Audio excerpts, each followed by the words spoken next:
मैं राजकमल साहू। आज हम बात करेंगे महर्षि नारद के बारे में। जैसा कि आपने टेलीविज़न में या यूट्यूब में या किसी भी माध्यम से आपने महर्षि नारद का जो रूप देखा है, महर्षि नारद को लड़ाई झगड़ा करने वाला बताया गया है, इधर की उधर करने वाला बताया गया है। तो क्या हमारे ऋषि महर्षि ऐसे थे? यदि ऐसे थे तो वो ऋषियों के तो गुण उनमें घटित नहीं होते, तो फिर ऋषि कैसे थे वो? आपने देखा होगा सीरियल में इंद्रदेव की बात वह भस्मासुर पास ले जाते हैं, भस्मासुर की बात इंद्रदेव पास ले जाते हैं, भगवान शिव के पास ले जाते हैं, अनगिनत विषयों पर वह लड़ाई झगड़ा कराते हैं। लेकिन दोस्तों यह गलत है। छांदोग्य उपनिषद में यदि आप देखेंगे तो आप पाएंगे कि कितने पढ़े लिखे थे और कितने बड़े धार्मिक विद्वान थे महर्षि नारद। आइए देखते हैं।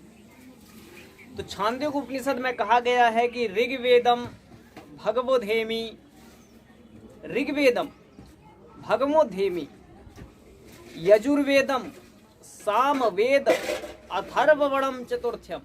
अर्थात यह महर्षि नारद कहते हैं कि मैं ऋग्वेद, यजुर्वेद, सामवेद और अथर्ववेद चारों वेदों को ठीक ठाक और भली भांति प्रकार से जानता हूँ।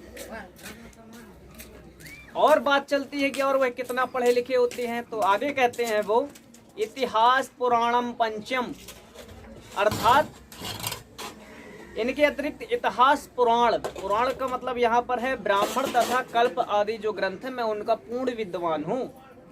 वेदा नाम वेदम, वेदों का वेद जिसे व्याकरण कहा जाता है, निरुक्त इत्यादि, उसका भी बहुत बड़ा विद्वान हूँ। आगे वो कहते हैं पितृयम राशिम, पितृय अर्थात वायु विज्ञान, वायु से किस प्रकार नई वायु बनाई जाती है ताकि यान इत्यादि आकाश मंडल में मन की गति से दौड़ सके। आगे कहते हैं महर्षि नारद कि दैवम निधिम वाक्यो वाक्य में कायनम, अर्थात मैं राशि अर्थात गणित विद्या का भी बहुत बड़ा विद्वान हूँ। और दैव, दैव अर्थात ये जो प्रकृति है ना, किससे, जैसे आजकल सोना कैसे बनाया जाता है, चांदी कैसे बनाया जाता है, हीरे मोती जवाहरात, ये नए नए केमिकल मिलाकर भी बनाया जा सकता था। इन सब का जो ध्येय था, उन सभी की जानकारी महर्षि नारद को ज्ञात थी। आगे लिखते हैं महर्षि नारद, कहते हैं कि निधि अर्थात भूगर्भ विद्या, जमीन के अंदर कितने प्रकार के पदार्थ हैं, इन सब का ज्ञान है मुझे। फिर वो कहते हैं देव विद्याम, ब्रह्म विद्याम, भूत विद्याम, छत्र विद्याम, नक्षत्र विद्याम, सर्प देव जन्म विद्याम, एतद भगवो धेमी, अर्थात मैंने पंचभूत विद्या भी ग्रहण की है। ये जो पंचभूत है ना, इनसे होने वाले रिएक्शन, किस मात्रा में कौन सा मिलाने से कौन सा नया पदार्थ बनता है, इन सब का ज्ञान है मुझे। आगे कहते हैं ज्योतिष, अर्थात मुझे पूरी अंतरिक्ष की गणना भी पता है कि सूर्य अभी किस स्थान पर है, सूर्य से पृथ्वी कितने दूर पर है, चंद्रमा इत्यादि कितने दूर पर है, और कब कौन सा ग्रह और कहाँ किस गति में किस राशि में पहुंचेगा, इन सब की जानकारी वह बतलाते हैं।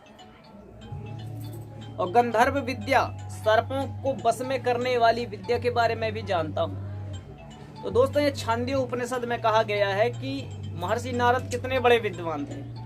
और आप बताइए कि हम कहते हैं कि नारद इधर उधर करता था, लड़ाई करवाता था, क्या हम अपने ऋषियों का मान सम्मान कर रहे हैं या अपमान कर रहे हैं? तो यह जानकारी दोस्तों कैसी लगी आपको? आग्रह है आपसे, आप इसे समझेंगे और शेयर करेंगे, लाइक और सब्सक्राइब कीजिएगा। ओम नमस्ते, जय श्री राम एंड जय श्री कृष्ण, हर हर महादेव।